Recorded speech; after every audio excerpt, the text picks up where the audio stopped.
Bom dia, irmãos. Quero cumprimentar você que está nos assistindo aí, participando de casa também. Aqui no templo nós temos essa classe de exposição bíblica. Eu estou fazendo a exposição do livro do profeta Isaías e o pastor Hernandes fazendo a exposição do livro de Eclesiastes. Se eu não me engano, essa é a terceira aula que eu estou dando do profeta Isaías. Eu queria que você abrisse aí Isaías capítulo 40.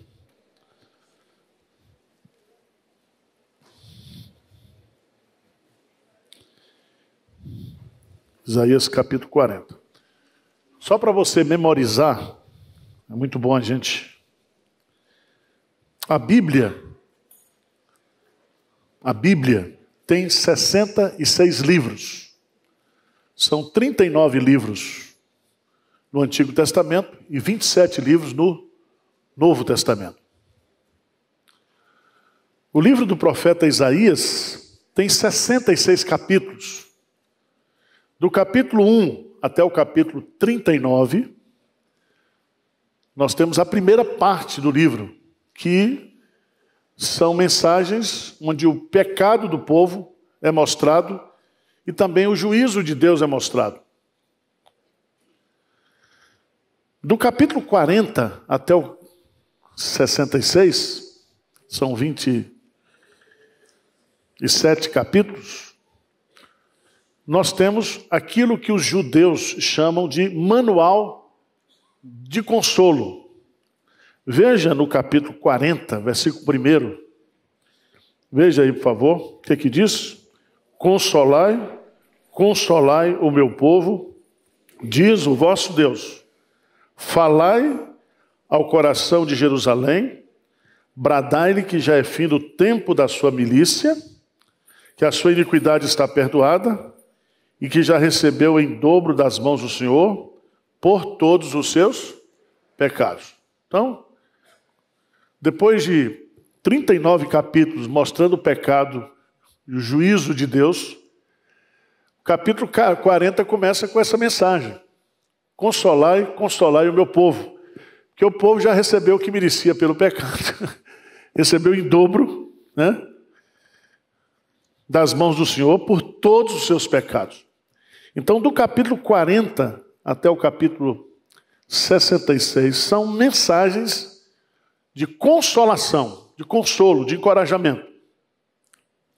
Eu quero hoje mostrar para vocês que é justamente no texto do profeta Isaías, que é conhecido como Shakespeare dos profetas, é que o texto de Isaías vai apresentando a figura de Cristo.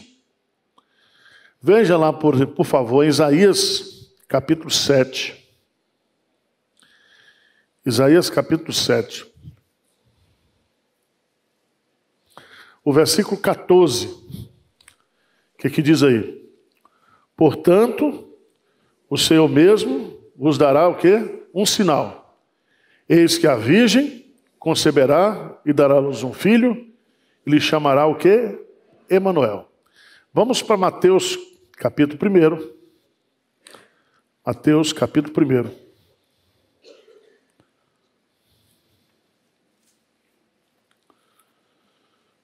Vocês se lembram que o livro de Mateus foi escrito para o povo judeu. E o objetivo de Mateus, ao escrever o seu evangelho, foi provar para o povo judeu que Jesus Cristo é o Messias, é o prometido. Veja, por favor, que o Evangelho de Mateus começa apresentando a genealogia de Jesus. Jesus Cristo, ele é filho de Davi e filho de Abraão. Depois, você vai para o versículo 23 do capítulo 1, o que diz? Eis que a virgem conceberá e dará à luz um filho, e ele será chamado pelo nome de... Então, Jesus está cumprindo aqui, e Mateus está registrando, que aquilo que está predito em Isaías 7,14 se cumpre com o nascimento de Jesus. Vá, por favor, Isaías capítulo 9. Isaías capítulo 9, diz assim: mas para a terra que estava aflita, não continuará a obscuridade. Deus, nos primeiros tempos, tornou desprezível a terra de Zebulon e a terra de... Mas nos últimos tornará glorioso o caminho do mar, além do Jordão, Galiléia dos gentios. O povo que andava em trevas viu grande luz, e aos que viviam na região da sombra da morte, resplandeceu-lhes a luz. Tens multiplicado esse povo, a alegria lhe aumentaste. Alegram-se eles diante de ti, como se alegram a ceifa, e como exultam quando repartem os despojos. Versículo 4. Porque tu quebraste o jugo que pesava sobre eles, a vara que lhes feria os ombros e o cetro do seu opressor, como no dia dos midianitas. Porque toda bota com que andas o guerreiro no tumulto da batalha, e toda veste revolvida em sangue serão queimados e servirão de pasto ao fogo. Versículos 6 e 7, lê comigo aí, o que diz? Porque o menino nos nasceu, um filho se nos deu, o governo está sobre os seus ombros, e o seu nome será Maravilhoso Conselheiro, Deus Forte, Pai da Eternidade, Príncipe da Paz, para que se aumente o seu governo e venha a paz, enfim, sobre o trono de Davi e sobre o seu reino, para o estabelecer e o firmar mediante o juízo e a justiça, desde agora e para sempre. O zelo do Senhor dos Exércitos fará isto. Vamos dar um pulinho, por favor, lá em Mateus, capítulo 4.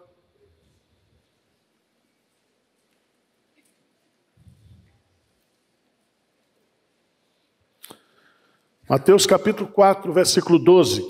Ouvindo, porém, Jesus que João fora preso, retirou-se para a Galiléia. Veja que a profecia de Isaías 9 fala Galiléia dos gentios. Deixando Nazaré, foi morar em Cafarnaum. Ele nasceu em Belém, morou em Nazaré e foi agora começar o seu ministério em Cafarnaum, situada à beira-mar dos confins de Zebulon e Naftali. Versículo 14, o que diz? Para que se cumprisse o que fora dito por intermédio do profeta Isaías. Vamos para Isaías capítulo 11.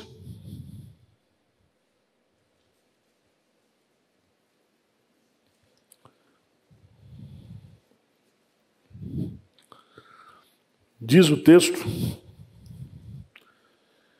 do tronco de Jessé sairá um rebento, e das suas raízes um renovo.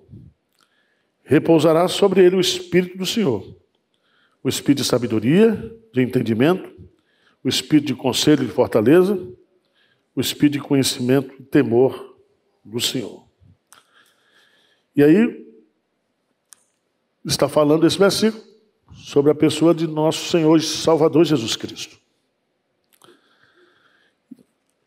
O que eu estou querendo colocar para vocês aqui hoje é que não existe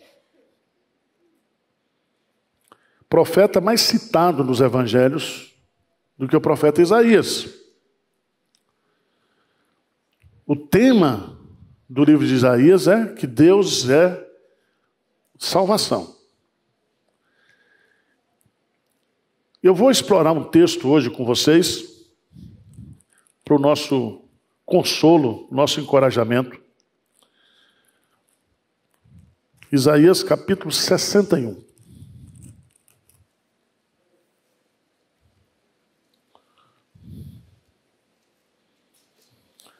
Vamos ler juntos? Isaías 61, vamos ler versos de 1 a 3. Juntos, vamos lá?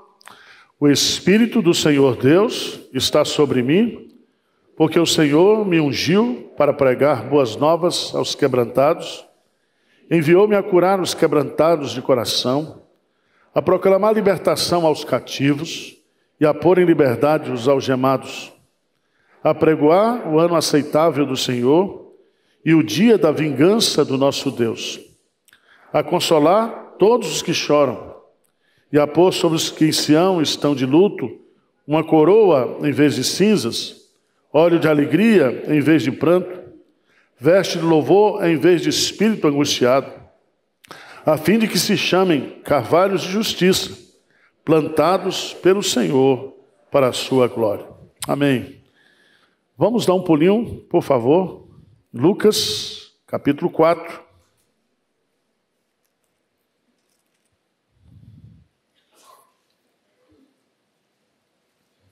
Versículo 16. Lucas 4, 16. O que diz? Indo para Nazaré, onde fora criado, entrou num sábado na sinagoga, segundo o seu costume, e levantou-se para ler. Então lhe deram o livro do profeta Isaías, e abrindo o livro, achou o lugar onde estava escrito: O Espírito do Senhor está sobre mim, pelo que me ungiu para evangelizar os pobres, enviou-me para proclamar libertação aos cativos e restauração da vista aos cegos, para pôr em liberdade os oprimidos e apregoar o ano aceitável. Versículo 20 e 21. Vamos ler juntos? Tendo fechado o livro, devolveu-o ao assistente e sentou-se. E todos na sinagoga tinham os olhos fitos nele. Então passou Jesus a dizer-lhes: Hoje se cumpriu a escritura que acabais de ouvir. Então preste atenção. Isaías capítulo 61 é uma profecia acerca da pessoa de Jesus Cristo, do seu ministério, e se cumpre plenamente quando Jesus Cristo inicia o seu ministério lá em Nazaré, e ele lê o texto na sinagoga e diz: hoje se cumpriu o quê? Essa escritura. Tá certo? Uma coisa que tenho que explicar de novo para vocês: quando Jesus exerceu o seu ministério, e quando a igreja começou no primeiro século, não existia ainda o Novo Testamento. Qual era o livro que eles usavam? Qual foi o livro que a igreja usou para evangelizar? Isaías. Por isso que o livro de Isaías é conhecido como o profeta evangélico, ou profeta da evangelização. Vou pegar só um exemplo para vocês. Está lá em Atos dos Apóstolos. Atos, vamos lá, capítulo 8.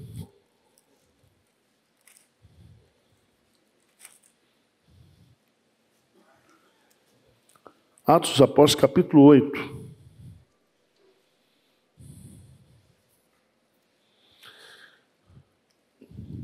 A partir do versículo 26. Um anjo do Senhor falou a Filipe, dizendo: Dispõe-te, vai para o lado do sul, no caminho que desce de Jerusalém a Gaza. Esse se acha deserto. Ele se levantou e foi. Eis que um etíope, eunuco, alto oficial de Candace, rainha dos etíopes, o qual era superintendente de todo o seu tesouro, e que viera adorar em Jerusalém, estava de volta e, assentado no seu carro, vinha lendo o quê? Profeta Isaías. Então disse o Espírito a Filipe: aproxima desse carro e acompanha-o. Correndo Filipe, ouviu ler o profeta Isaías, perguntou: compreendes o que está lendo? Ele respondeu: como poderei entender se alguém não me explicar? E convidou Filipe a subir e a sentar-se junto a ele. Versículo 32 e 33, vamos juntos? Ora, a passagem da escritura que estava foi levado como ovelha ao matadouro, e como cordeiro mudo perante o seu tosquiador, assim ele não abriu. Na sua humilhação lhe negaram justiça. Quem lhe poderá descrever a geração? Porque da terra a sua vida é tirada.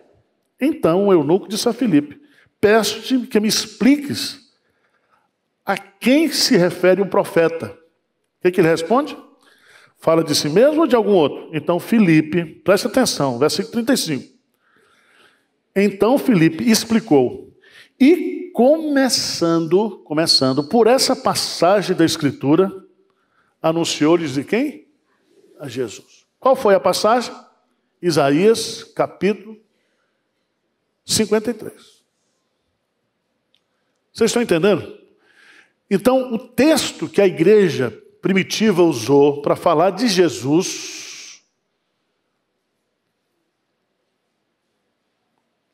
texto do profeta Isaías, principalmente. Quando Paulo ele ia nas suas viagens missionárias, primeiro ele ia nas sinagogas. Por que ele iria nas sinagogas? Porque ele queria evangelizar primeiro os judeus. Mas não é somente por causa disso. É porque não existia o texto impresso ainda. Porque os livros bíblicos, as cópias do Antigo Testamento, ficavam justamente nas sinagogas. Tá certo?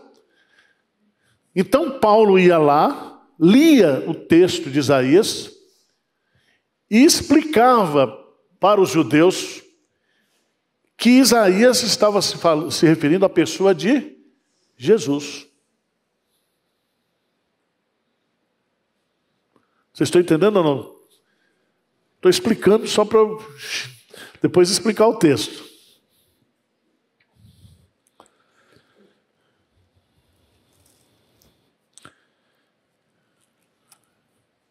Eu queria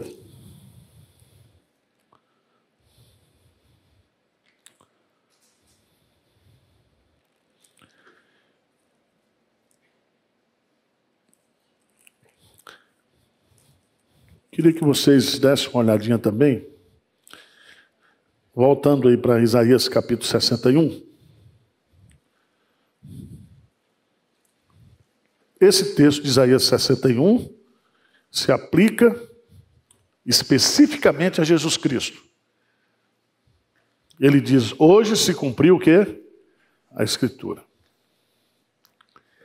Esse é um dos capítulos que os judeus têm muita dificuldade, os rabinos, porque tanto o texto de Isaías 53 como esse texto aqui é uma prova cabal de que Jesus Cristo é o Messias. O Messias. Antes de detalhar o texto aqui, vocês estão acompanhando aí essa briga entre judeus e pessoal do Hamas. Não é contra o palestino, é contra o Hamas. E você vê que tem gente que dá razão para Israel e gente que dá razão para os palestinos. Qual é a posição bíblica nossa?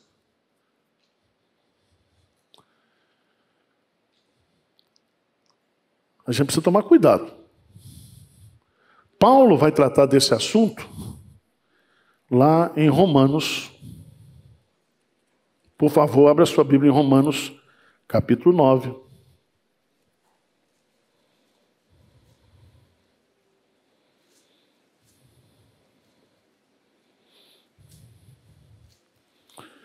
Romanos, capítulo 9.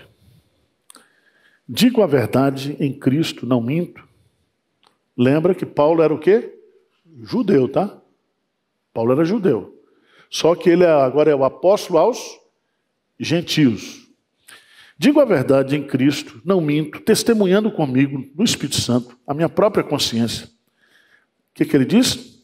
Tenho grande tristeza, incessante dor no coração, porque eu mesmo desejaria ser anátema, separado de Cristo, por amor dos meus irmãos, meus o quê?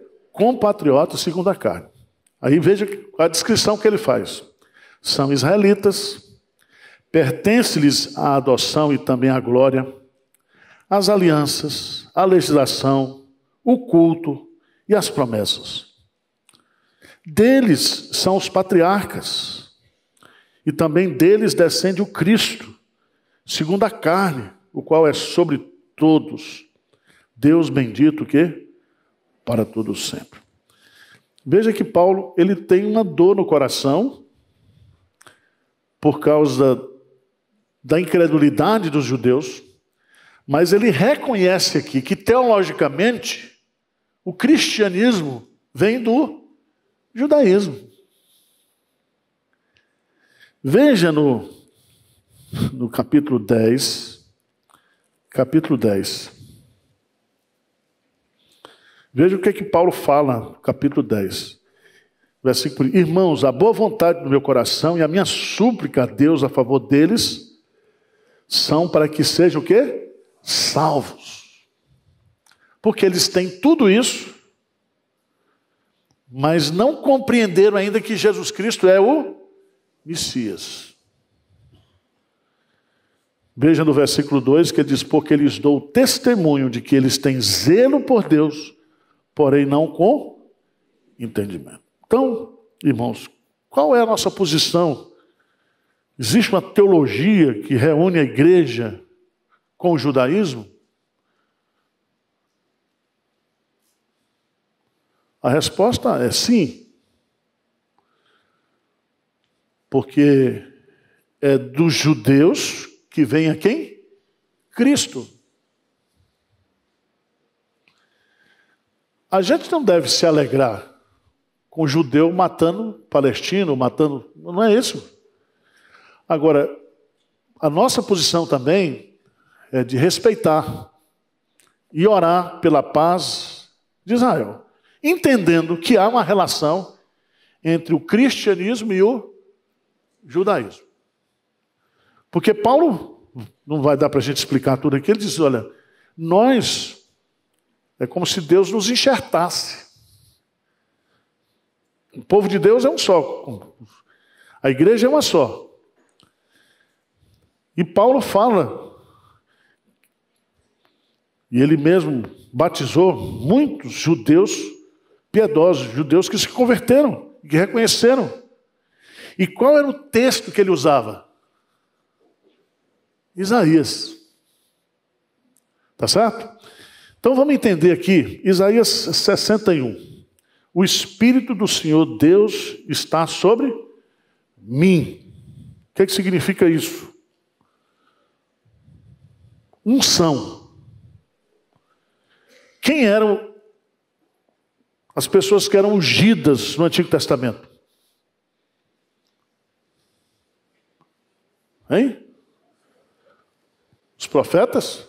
Não, os profetas ungiam. Profetas, os sacerdotes e os reis.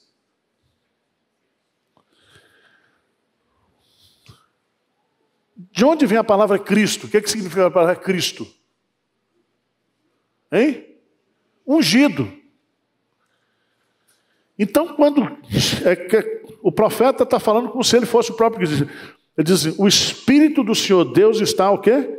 Sobre mim, porque o Senhor me ungiu.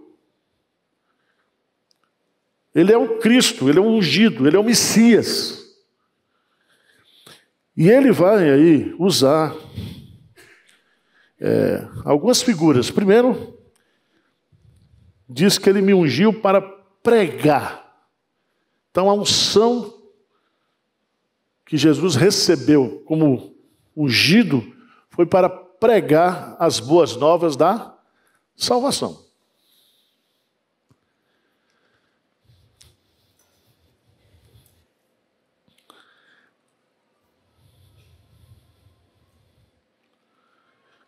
Por isso que nós vamos ler.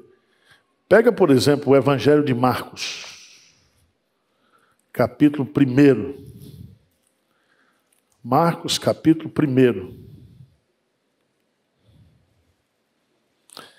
Vocês se lembram que o primeiro evangelho que foi escrito foi o Evangelho segundo Marcos.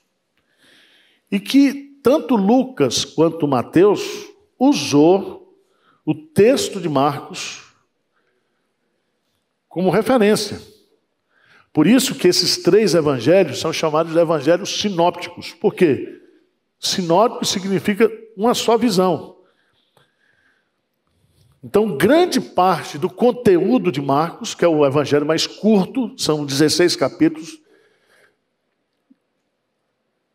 foi fonte para que Mateus e para que Lucas escrevessem. Agora veja como é que ele começa o evangelho. Evangelho segundo Marcos 1, o que diz? Princípio do evangelho de Jesus Cristo, o quê? Filho de Deus. Versículo 2, leia comigo. Conforme está escrito na profecia, eis aí envio diante de tua face o meu mensageiro, o qual preparará o teu caminho. Vós, do que clama no deserto, preparai o caminho do Senhor, endireitai as suas veredas. Está citando Isaías capítulo o quê? 40. Citando o ministério preparatório de João Batista para que Cristo viesse.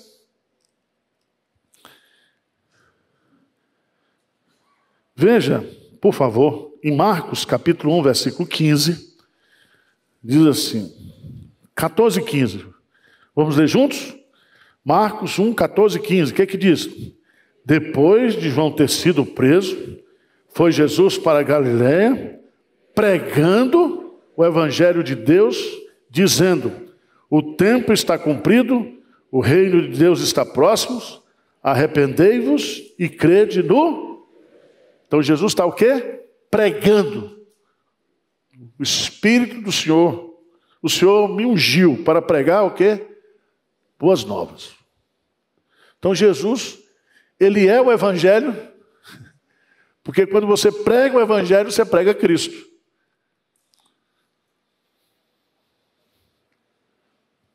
Está chata a aula que vocês estão me olhando assim? Eu estou dando Bíblia na veia de vocês, só Bíblia. Tentando ver se vocês compreendem a importância do livro do profeta Isaías. O Espírito do Senhor Deus está sobre mim, porque o Senhor me ungiu para pregar as boas novas aos quebrantados. Então, Jesus foi ungido para ser pregador. Segundo, enviou-me a curar os quebrantados de... Qual é essa segunda função que ele tem? Médico. Ele é pregador e ele é médico. Lucas, por favor.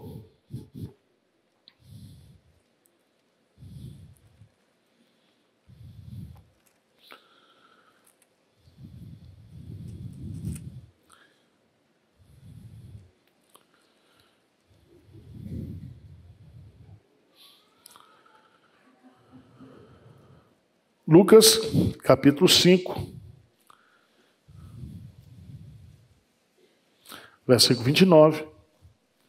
Então lhe ofereceu Levi um grande banquete em sua casa, e numerosos publicanos e outros estavam com eles o quê? À mesa. Os fariseus e seus escribas murmuravam contra os discípulos de Jesus, perguntando, por que comeis e bebeis com os publicanos e pecadores? Versículo 31 e 32, o que diz? Respondeu Jesus, os sãos não precisam, e sim os doentes. Não vim chamar justos, e sim pecadores ao arrependimento. Jesus identifica o pecado como uma doença. E ele veio justamente como médico para curar essa doença do coração. Veja lá em Lucas 6,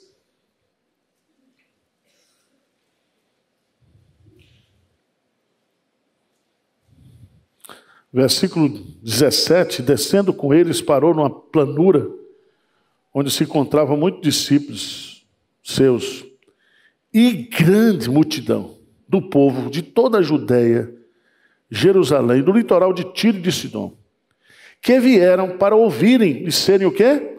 Curados de suas enfermidades. Também os atormentados por espíritos o quê? imundos eram curados. E todos da multidão procuravam tocá-lo, porque dele saía poder e o quê? Curava. O Espírito do Senhor me ungiu para eu pregar. O Espírito do Senhor me ungiu para curar. Curar.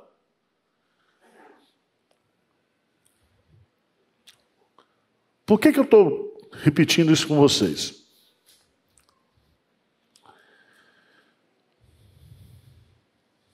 Porque quais são as provas que revelam que Jesus Cristo é o Messias?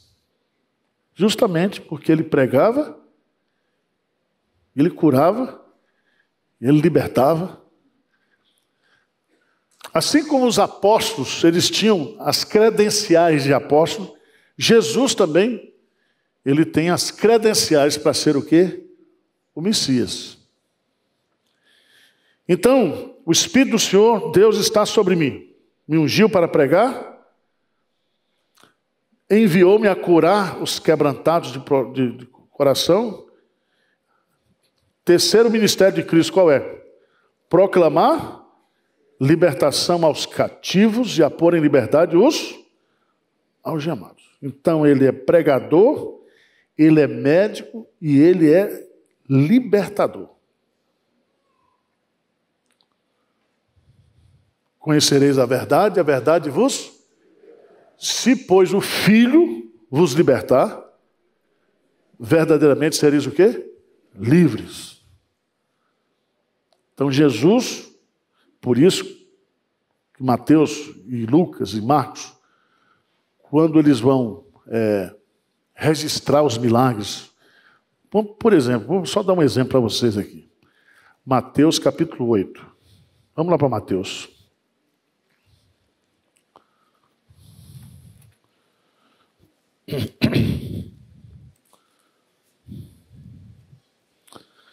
Mateus capítulo 8, termina o Sermão do Monte. Nos capítulos 8, 9 e 10 de Mateus, 8 e 9 principalmente, ele vai registrar alguns milagres acerca de Jesus. Então Jesus cura um leproso, capítulo 8, de 1 a 4. Depois ele cura o criado de um centurião. Depois, ele fez um milagre que ele não deveria ter feito, foi curar a sogra de Pedro. Por isso que Pedro negou por 3 vezes, né? Aí diz, versículo 16, vamos lá, por favor. Versículo 16 de Mateus 8, o que diz? Chegada a tarde, trouxeram-lhe muitos endemoniados, e ele, meramente com a palavra, expeliu os espíritos e curou todos os que estavam, o quê? Ele curou quantos? Todos os que estavam doentes. Para que se cumprisse o que fora dito por intermédio do profeta Isaías. E ele cita Isaías 53. Ele mesmo tomou as nossas enfermidades e carregou com as nossas o quê? Doenças. Preste atenção. O texto está sendo usado aqui, citado por Mateus, claro, para mostrar que aquele texto de Isaías 53, Deus resolveu definitivamente o problema da doença, porque ele matou o pecado.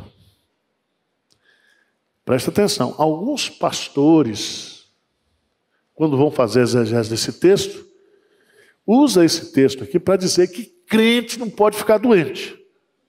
Por quê? Porque Jesus Cristo já curou. Nós já estamos curados. A Bíblia diz que um dia Ele enxugará dos nossos olhos o quê? Toda lágrima.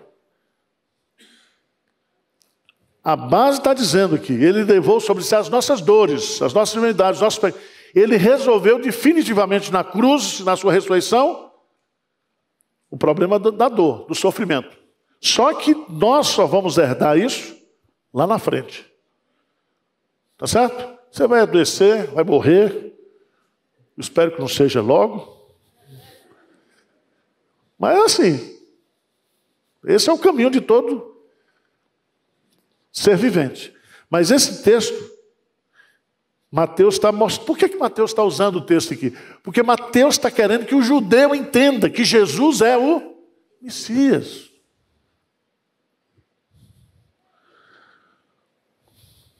Vamos lá, voltar para Isaías 61. Presta atenção que esse texto é riquíssimo. No versículo 2 de Isaías 61, 2, o que diz? A apregoar o ano aceitável do Senhor e o dia da vingança do nosso Deus, a consolar todos os que choram. Presta atenção que quando ele usa aqui, no versículo 2, apregoar o ano, ele está se referindo ao ano do jubileu, que nós estudamos aqui em Levítico. Vocês se lembram? 7 vezes 7, 49. O ano, depois que passavam 49 anos, 7 anos de 7, existia o ano do jubileu, que era o ano do perdão. As dívidas eram canceladas, as propriedades que estavam empenhadas eram devolvidas, certo? Por isso que está se referindo, quando ele entra aqui, a pregoar o ano aceitável do Senhor. É importante a gente entender que o ano do jubileu era um ano de consolo, de consolação. Por isso ele vai colocar aqui, ó, a consolar todos os que choram, e a pôr sobre os que em Sião estão de luto uma coroa em vez de cinzas, óleo de alegria em vez de pranto, veste de louvor em vez de espírito angustiado, a fim que se chamem carvalhos de justiça, plantados pelo Senhor para a sua glória.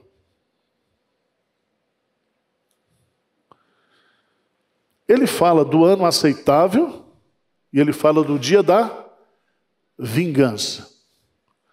Alguns comentaristas entendem que nós estamos, desde quando Cristo veio, na sua primeira vinda, até a segunda vinda, nós estamos vivendo os últimos dias.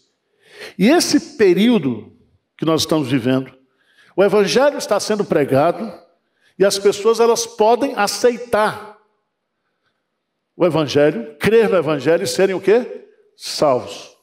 Mas depois do ano aceitável do Senhor, virá o quê? O dia da vingança. Está vendo aí? Apregoar o ano aceitável do Senhor e o dia da vingança do quê? Que dia da vingança é esse aqui? É o dia do juízo final. É o dia do acerto de contas. Abra lá, por favor, em Atos dos Apóstolos, capítulo 1.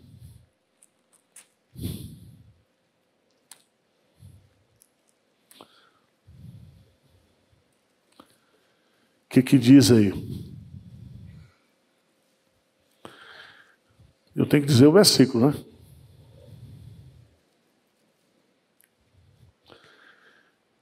Versículo 10 e 11. Estando eles com os olhos fitos no céu, enquanto Jesus o quê? Subia. Eis que 2 varões vestidos de branco se puseram ao lado deles. E lhes disseram: varões galileus, por que estáis olhando para as alturas? Esse Jesus, que dentre vós foi assunto aos céus, virá do modo como o viste o quê? Subir. Então, veja bem, esse período entre a ascensão de Jesus e a sua segunda vinda,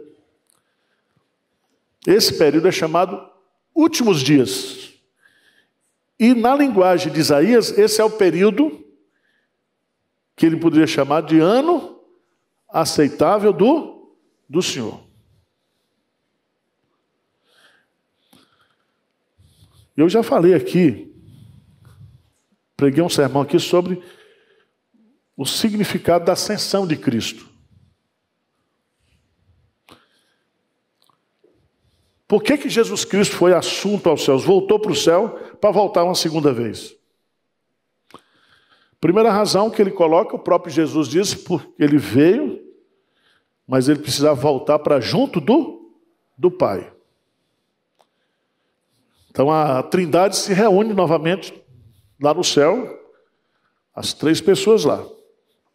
Segundo, ele foi assunto aos céus para que ele pudesse ser o quê? Exaltado.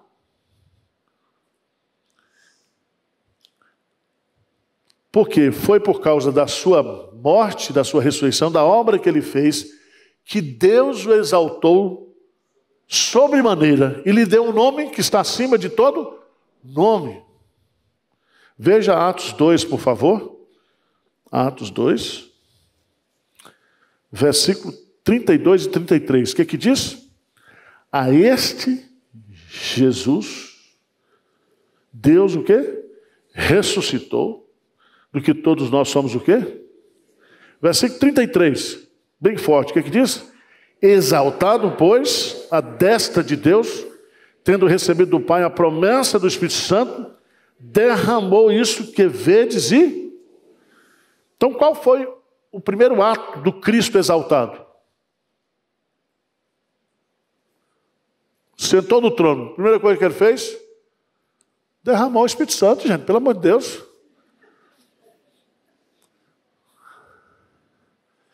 Exaltado à destra de Deus, derramou o Espírito Santo. Ele não disse, se eu não for, o Espírito Santo não virá. Então, ele foi. Por que ele foi assunto ao céu? Por que Jesus voltou para o céu? Primeiro, ele voltou para junto do Pai. Segundo, ele voltou para sentar no trono. Terceiro, ele voltou para quê? Mandar o Espírito Santo. Derramar o Espírito Santo. Terceira coisa, veja Romanos capítulo 8. Romanos capítulo 8.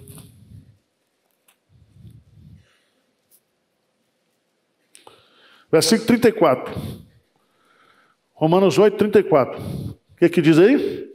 Quem os condenará? É Cristo Jesus, quem morreu, ou antes quem ressuscitou, o qual está à direita de Deus, e também o quê? O que Jesus está fazendo no céu essa hora? Por nós.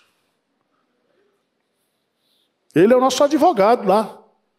Satanás chega toda hora lá. Aquele Arival não vale nada. E pega meus pecados, tudo e mostra para Deus. Aí Jesus, não, pode deixar que eu já morri por ele. Está na minha conta. Tá certo? Por isso que a gente tem que perdoar uns aos outros. Assim como Cristo nos perdoou. Tá certo? Quando o cara me pede perdão, eu falo, não, rapaz, você tem crédito. Na cruz, né? Eu mesmo queria lhe pegar, mas a gente perdoa porque fomos perdoados. A gente não ora no Pai Nosso assim? Agora, o que Jesus está fazendo no céu? Está junto do Pai, está exaltado, mandou o Espírito Santo para nós, está lá intercedendo por nós, e diz ele, Jesus que disse, lá em João capítulo 14, eu vou, e quando eu for, e vos preparar o quê? Lugar. O que ele vai fazer? Vai voltar. Ele vai voltar. Aí será o dia da vingança do nosso Deus, de Isaías. Vocês estão entendendo? Dia da vingança do nosso Deus. Vamos voltar para Isaías. Isaías capítulo 61. Jesus, ele é apresentado como pregador, como médico, como libertador. E na condição de libertador, ele também exerce a função de consolador. Consolar todos os que choram. Presta atenção que isso é muito bonito, porque Jesus diz assim, não vos deixarei o quê? Órfãos. Eu vos enviarei outro Consolador, que foi o Espírito Santo. Veja bem como Jesus, Deus, cuida de nós. Nós temos aqui o Espírito Santo que nos consola, está dentro de nós, porque nós não sabemos orar como convém. Mas o Espírito Santo nos assiste em nossa fraqueza. O Espírito Santo já intercede de dentro de nós. Além disso, na presença do Pai, na sala do trono, nós temos o Cristo, que exerce a sua função de sumo sacerdote eterno. E ali ele também o quê? Intercede por nós. Então, meu irmão, você está fechado, você está com o corpo fechado. Porque é um Consolador aqui, dentro de você, o Espírito Santo dentro de você. Se você não tem o Espírito Santo, você não é de Cristo, Paulo diz em Romanos 8. Todo crente tem o Espírito Santo. Todo crente está selado com o Espírito Santo. E o Espírito Santo, veja lá, Romanos capítulo 8.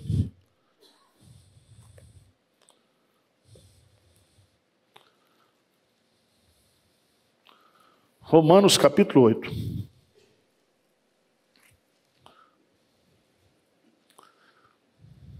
Versículo 26. O que diz? 26 e 27. Vamos ler juntos, bem forte? Também o Espírito, semelhantemente, nos assiste em nosso o quê? Porque não sabemos orar como convém, mas o mesmo Espírito intercede por nós, sobremaneira, com gemidos o quê? E aquele que sonda os corações sabe qual é a mente do Espírito. Porque segundo a vontade de Deus, é que ele o quê? Então o Espírito Santo está conosco. Sabe aquele negócio assim que você está sentindo, mas não sabe dizer o que você está sentindo? E aí, diz que o Espírito Santo, ele intercede por nós com gemidos, o quê? Inexprimível. Tem coisa que a gente não consegue exprimir. O Espírito Santo que está lá dentro, sonda tudo, já interpreta, já põe lá na presença de Deus o negócio resolvido. Mas ele está aqui para interceder por nós. Vocês estão entendendo ou não? Então você está abençoado demais, meu irmão. Veja, por favor, tudo isso por causa de Isaías, viu? 1 João, capítulo 2.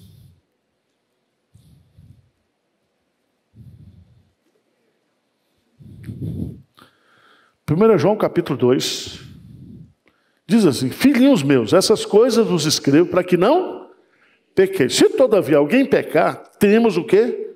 O advogado junto ao Pai, Jesus Cristo o justo. E ele é a apropriação pelos nossos pecados, não somente pelos nossos próprios, mas ainda pelos do mundo inteiro. A palavra advogado aqui é a mesma palavra para consolador. É traduzido aqui como advogado, porque a palavra advogado, no grego, a palavra paráclitos, é aquele que está do lado para interceder pelo outro, para ajudar o outro, para sustentar o outro. Então nós temos aqui o Espírito Santo dentro de nós, que intercede por nós, nas nossas orações, nos nossos louvores. Aliás, tudo de bom que acontece na nossa vida é o Espírito Santo que produz. Ele nos foi dado para suprir a nossa fraqueza. E lá no céu, nós temos Jesus Cristo intercedendo por nós. Volta lá para Isaías, para a gente encerrar. Isaías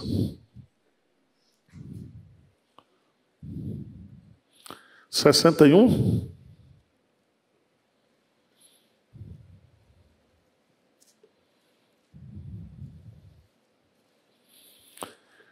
Não dá para fazer a exposição do texto, mas eu queria só... Versículo 9 a 11. Isaías 61, 9 a 11. O que diz aí? A sua posteridade será conhecida entre as nações, os seus descendentes no meio dos povos. Todos quantos virem o reconhecerão como família bendita do Senhor. Regozijar-me-ei muito no Senhor, a minha alma se alegra no meu Deus, porque me cobriu de vestes de salvação e me envolveu com manto de justiça, como noivo que se adorna de turbante, como a noiva que se enfeita com as suas joias. Porque como a terra produz os seus renovos, e como o jardim faz brotar o que dele se semeia, assim o Senhor Deus fará brotar a justiça e o louvor perante as nações. Amém. Somos nós que somos alvos desse Cristo aqui,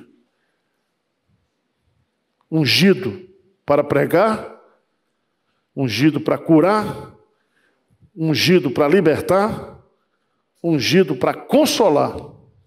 Amém? Então esse é o Cristo. Esse é o nosso Cristo. Fica a sugestão para vocês durante a semana. Põe lá no Google, né? Jesus Cristo no livro de Isaías. Você vai descobrir a quantidade de informação que nós temos sobre Jesus no livro de Isaías. Não somente as profecias, mas a teologia do livro de Isaías está presente. Na próxima semana, na próxima oportunidade, nós vamos analisar os 4 cânticos do servo sofredor. Que o último cântico é Isaías 53, 54. Tá certo? Posso terminar? Vocês gostaram da aula ou foi mais ou menos? Me esforcei, viu, gente? Vamos ficar de pé e orar? Tem um intervalo do culto agora? E agora não pode guardar lugar, viu? Se você for sair para o banheiro, vá rápido. Senhor Deus, muito obrigado pela beleza das Escrituras Sagradas, por esse texto majestoso, maravilhoso de Isaías, que quando nós o lemos, nós conhecemos o quanto o Senhor é maravilhoso, majestoso. Tu és o nosso Deus Salvador. E fora de Ti não há salvação.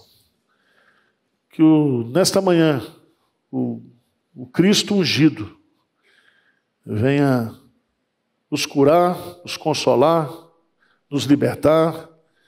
Venha falar ao nosso coração, trazendo consolo e alegria. É a nossa humilde oração em nome de Jesus. Amém. Está